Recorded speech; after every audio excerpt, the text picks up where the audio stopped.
Okay, students, today will be lecture 11. Lecture 11 is on the chain rule. It's the first kind of very significant thing we're going to be doing in calculus that will be of vital importance in the second semester in calculus 2. So the chain rule, we're just doing work a lot of examples today. But as I was flipping the papers, I was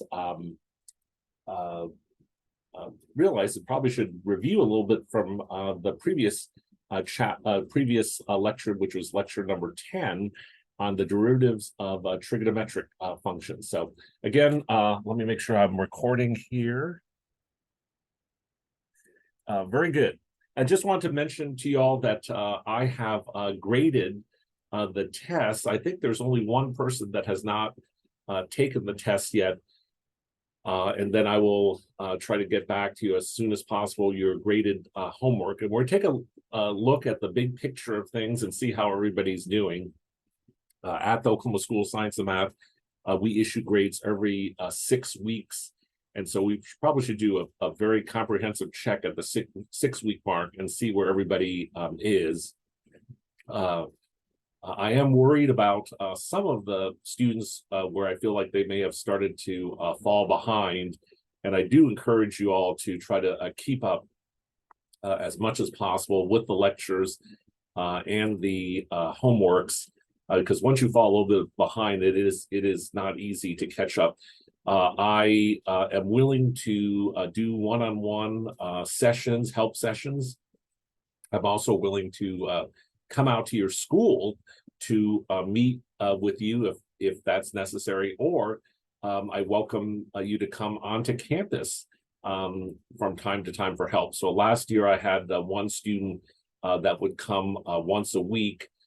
She didn't do that great with the kind of the online version of the class. It was harder for her to kind of keep up that way. So basically we met, I think she would come on like a Friday and would meet for a couple hours, and then should also, if she had tests to take, I administered the test then also. So I encourage you to definitely ask for help if you need the help. We are moving at the advanced placement BC pace. We will largely get done with the AB topics, the topics in calculus AB in the first semester. If you plan only to take the AB program, then there is a little bit more that you would have to do into the second semester. And then we could actually then do practice and review for the advanced placement tests. So the AB program is basically, half the pace of the BC program. So it might be one section for every 2 lectures, Right now we're doing a section, a lecture. On occasion, we might do a section that might take longer than one session. So, and also let you know, too, I appreciate your coming to class live, and I encourage you to turn on your cameras, but I understand if you are uncomfortable doing that, or you're getting up and going or doing some other things at the same time too, and don't want the distraction, then it's your option too.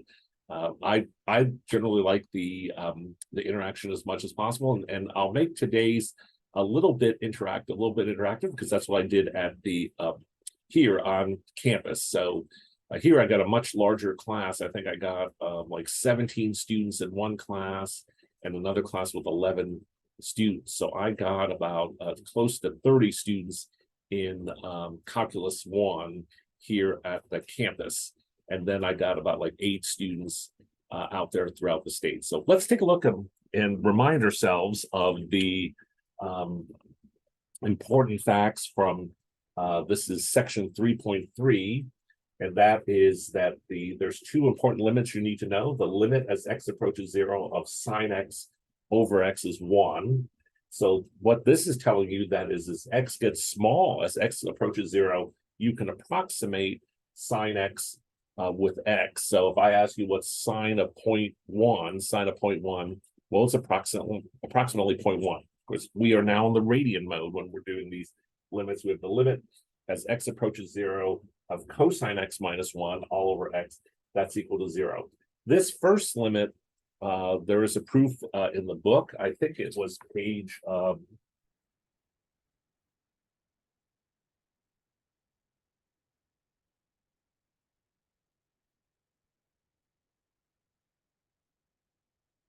page 191.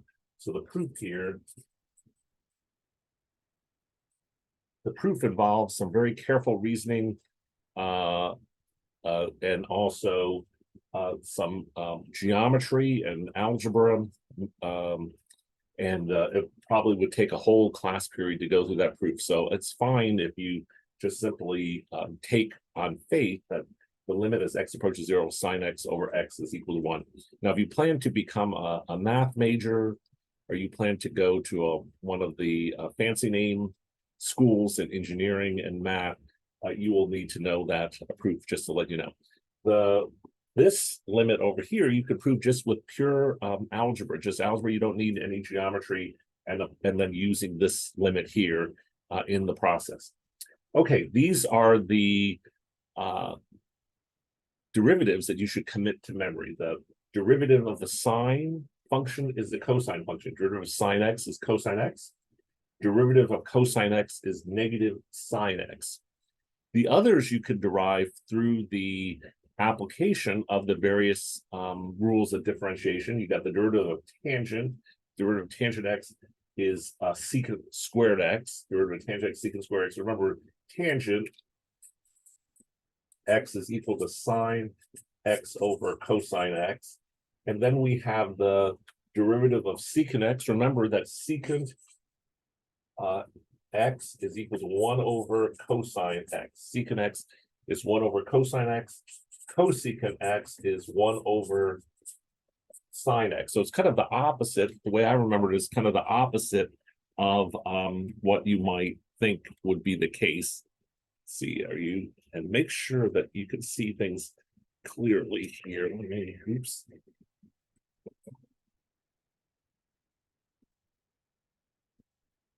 Okay. And these are kind of lesser known ones, but still good to commit to memory. The derivative of cosecant x is negative cosecant x cotan x, and the derivative of cotan x is negative cosecant square x. So this is basically Stewart 3.3 in a nutshell. 3.3 in a nutshell. These limits and then these derivatives. All right, let's go into section 3.4. Okay, just give me a moment. I bought some new markers. New markers. Okay. Went out to there are markers just for flip charts over here, and that's different than the markers that are the dry erase markers. So, and then I just got some new flip chart paper. It's unfortunately rather expensive to get the flip charts. I got a package of 2 flip charts together. It's nearly $70. So, all right.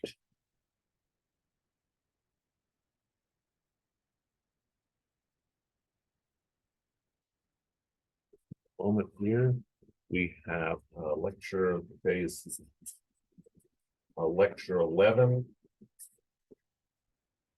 Stewart 3.4, lecture 11, 2.4 on the chain rule, And let's see the homework. Homework is page 204,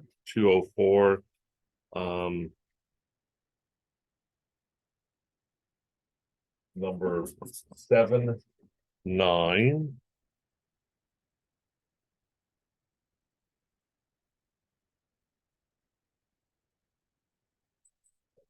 And 13, 7, 9, 11, and 13. So I'm going to do some examples for you. I'm going to do some examples for you, and then see if you get the hang of it. I'm going to give some examples and see if you get the hang of it. So if I'm going to give you y is equal to x cubed plus x squared plus 1 all to the 100th power. So I want to differentiate x cubed plus x squared plus 1 all to the 100th power. Now, you could figure out what that is, the x cubed plus x squared plus 1, and multiply it by itself 100 times. So x cubed plus x squared plus 1 times x cubed plus x squared plus 1 times x cubed plus x squared plus 1. And you get some enormous answer, and then differentiate term by term.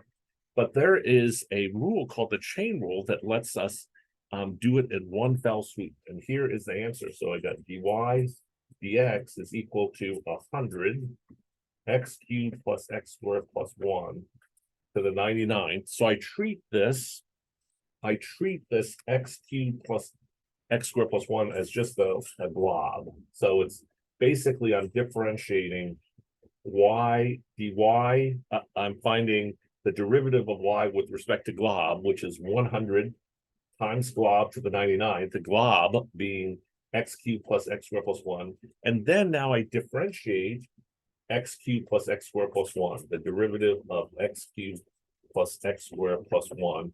So the answer is going to be 100 x cubed plus x squared plus 1 to the 99 times the derivative of x cubed plus x squared plus 1, which is 3x squared plus 2x. And of course, the derivative of 1, the derivative constant, is just simply 0.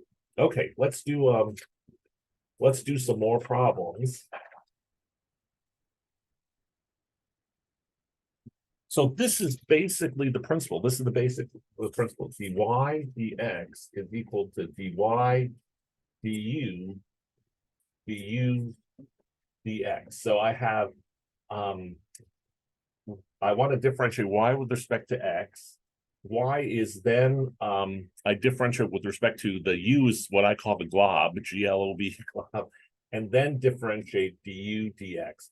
It looks like I'm multiplying fractions together. It looks like I'm multiplying fractions, the du's cancels. Not really quite the way you're supposed to think about it, but the Leibniz notation helps us express this pretty well. Another way to think of it is this: if I have f of g of x,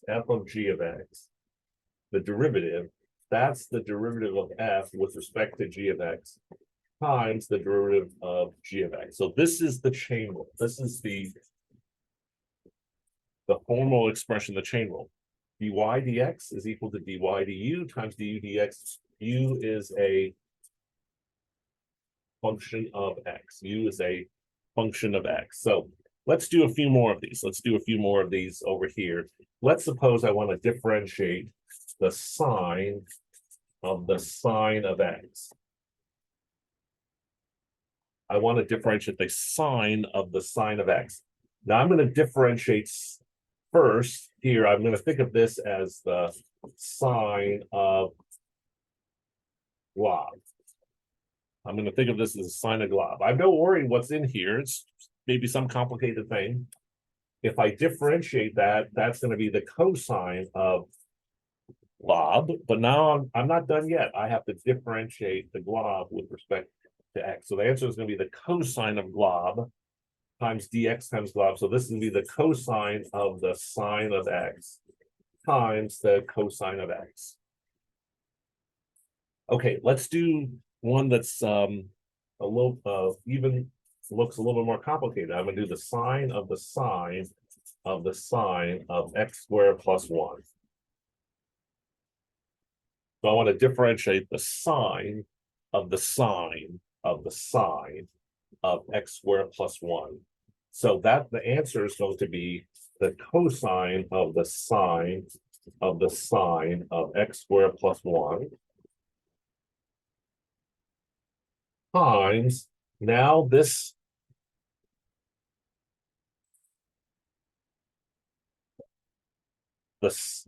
now I have to differentiate the sine of x squared plus 1. That's going to be the cosine of the sine of x squared plus 1 times, I'm not done yet because I have this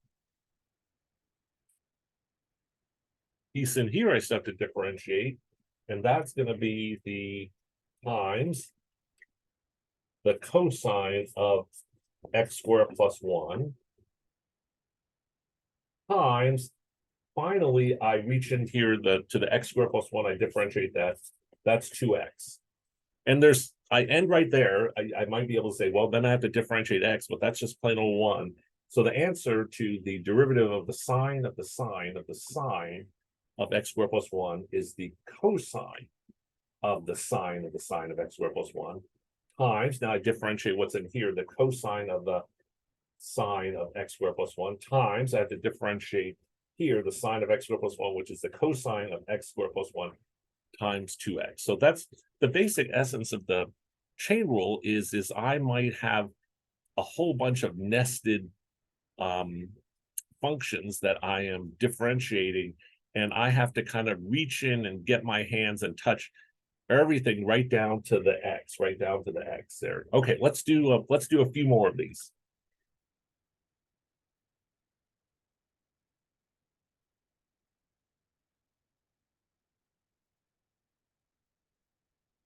Okay, so we are going to let's do the derivative of e to the sine x.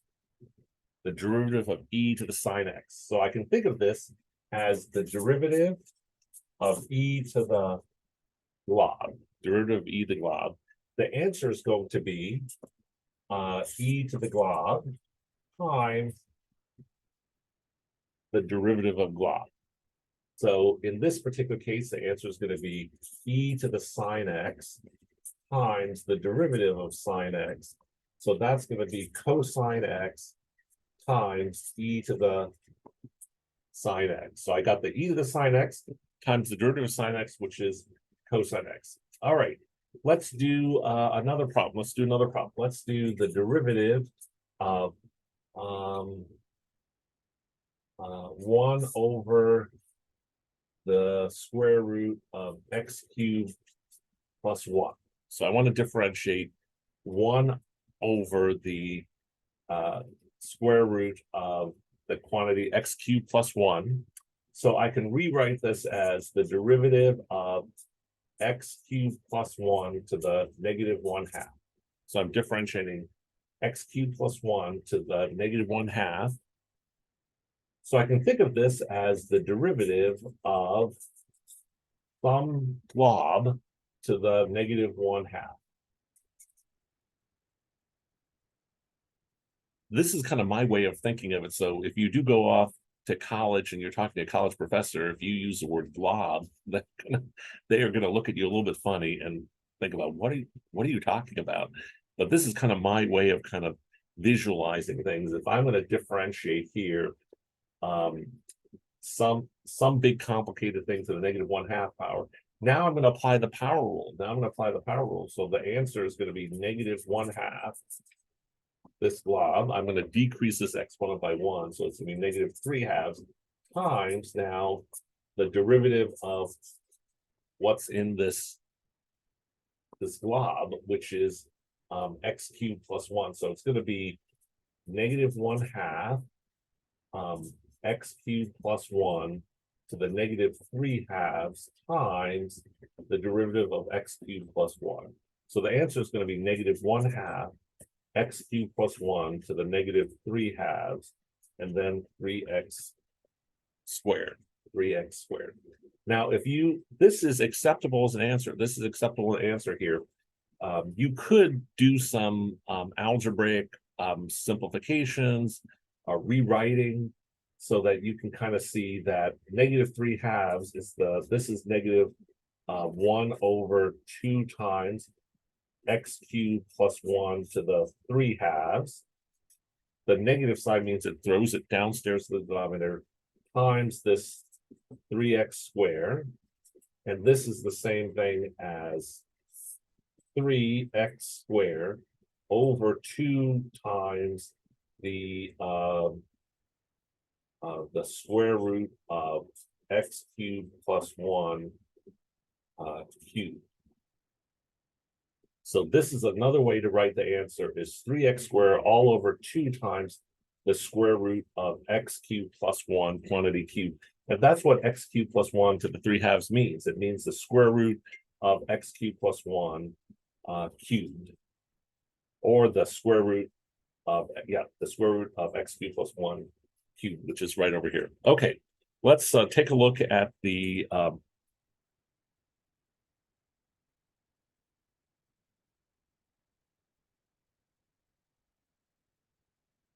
all right, so the homework was 7, 9, 11, 13. So let's do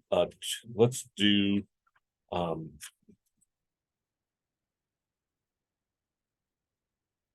let's do some of the homework problems. So remember, if I do the homework problem in class, then to get credit, for your grade, you still need to turn in those same homework problems, even though we did in the class, and write them out. So let's do number 7. So this is homework page 204. Homework page 204, number 7. It says find the derivative of the function. Find the function. Find derivative of capital F of x is equal to 5x to the 6 plus 2x cubed to the 4th. Okay, so now we're going to apply the chain rule. And just kind of as a quick reminder to everyone, some of the basic rules of differentiation. One is the power rule of differentiation is the derivative ddx of x to the n is nx to the n minus 1. So that's the power rule of differentiation. The derivative of x to the n, is nx to the n minus 1. Here, this capital F of x is more complicated than just plain old x to the n. It's something to raise to the 4th power. So I can think of f of x as being equal to some blob to the 4th power. Blob is a function of x. Blob is a function of x. So f prime of x is going to be 4 blob to the 3rd times the derivative of blob. So this answer is going to be 5x to the 6 plus 2x cubed times the derivative of 5x to the 6 plus 2x cubed. So this is going to be 4 times 5x to the 6 plus 2x cubed to the 3rd times the derivative of 5x to the 6 plus 2x cubed. And so it is 5x to the 6 plus 2x cubed to the 3rd times 30x to the 5th plus 6x squared. So 4 times 5x to the 6 plus 2x cubed times the derivative of 5x to the 6 plus 2x cubed, which is 30x to the 5th plus 6x squared. So there's your answer there. This is the chain rule is applying derivatives to the composition of functions. So we might have to stop here because this is my last page. I did buy some new flip charts. Was it take me too long to kind of put in another? So for instance, if I give you f of x is equal to x to the 100 and g of x is equal to sine x plus x cubed, then f circle g, that's a composition of f and g, f circle g of x is f of g of x, which is equal to the f of sine x plus x cubed.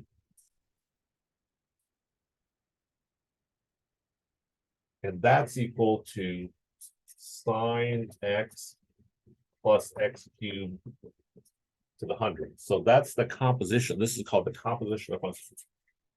Composition of functions.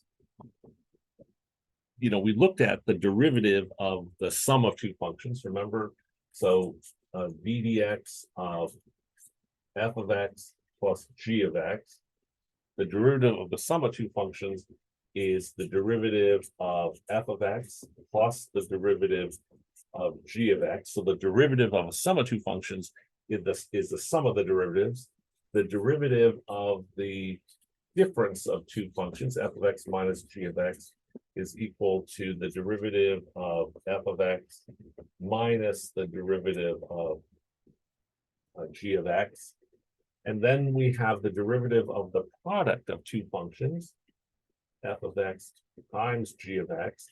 That's equal to the derivative of the first function times the second function plus the first function times the derivative of the second function. So the derivative of the product of f and g is the derivative of f times g plus f times the derivative of g. And then we have the derivative of a quotient. Remember, that's low b high minus high b low slash the square of the thing below. So that's going to be g of x times f prime of x minus f of x times g prime of x. So the lower function times the derivative of the top function minus the top function times the derivative of the lower function, bottom function, times all over the bottom function squared. So this is called the sum rule. This is the difference rule. This is the product rule. This is the quotient rule. And then I have the derivative of f of g of x is going to be the f prime of g of x times g prime of x. So this is called the chain rule. This expression is a little bit harder to understand. That's why I wanted to do the examples with you. Let's just do one last one.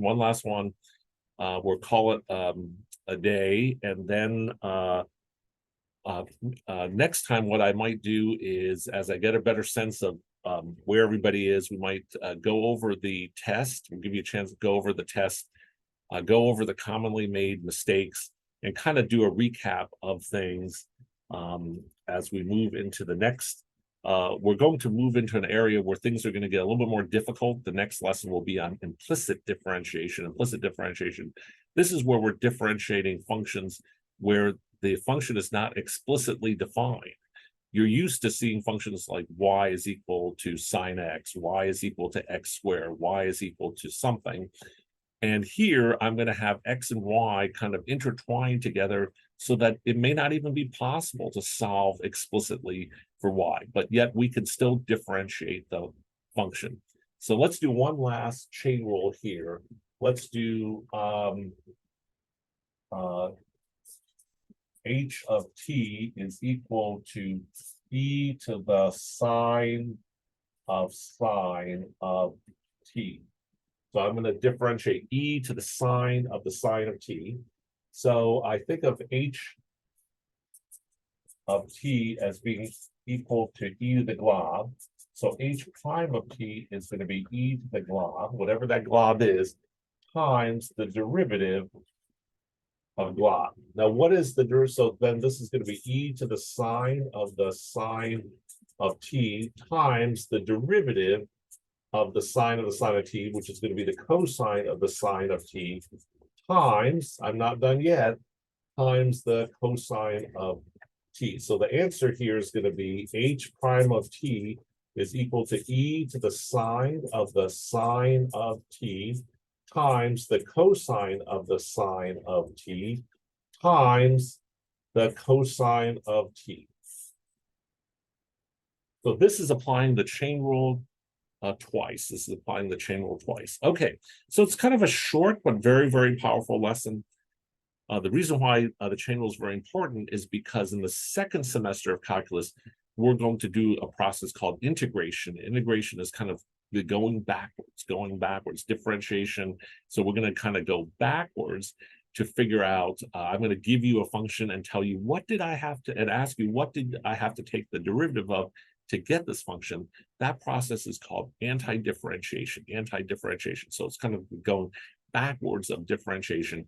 And so some of the things that may have resulted from the application of the chain rule, so I call it the reverse chain rule. So some of the things I'm sharing with you today are things that are not typically written in a textbook. They won't talk about globs. They won't talk about reverse chain rule. These are kind of my invented ways of trying to explain things in a way that's intuitive and understandable to y'all. So, okay, best wishes to you. Again, please make sure that you turn in the homeworks, and as much as possible, please write darkly or use pen or something so that when you scan in the homeworks, it's readable to me. Sometimes it's so faint what you might write, it's hard for me to read. So I'm gonna convert this recording to a YouTube link, and I wish you all the best, and then we will see you again on Wednesday.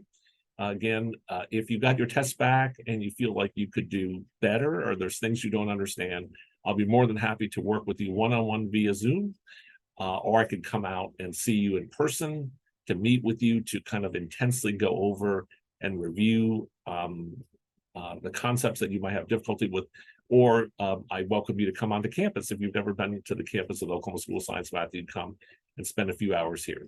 And I'll invite you to lunch here, and the food isn't too bad here as what people tell me if you're used to public school food. So best wishes, and I'll see you all on Wednesday. Thank you.